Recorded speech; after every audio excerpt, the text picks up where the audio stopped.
जय जगन्नाथ मु मिलन studio owner कहूँ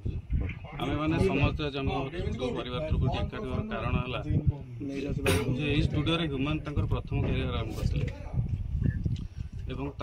आम आज ये प्रार्थना करूँ से आम समस्त एकाठी आम परिवार जिते सदस्य आ गोटे बहुत इंपोर्टाट कथा है आम समस्त अच्छे कि आम दुर्भाग्य से आम गहन ना गोटे संतक मो पाखे अच्छी जोटा मोर गोटे माइक्रोफोन जो प्रथम कैरियर आरंभ करते तेणु आम ये रखिक प्रेयर करूँ आज यहाँ डेडिकेट कलु यहाँ आम आउ कौन सिंगर यूज कर स्मृति किसी बहन कर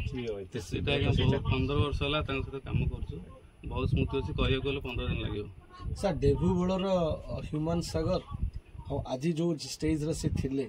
से ह्यूमान सागर को कौन केमती देखुछि तो से सबले सेमती अछन जहा करथले से भी से हमको भी से रेस्पेक्ट जन जहा प्रथम दोले आज पर्यंत से या तांको पर हमको ये गोटे बड़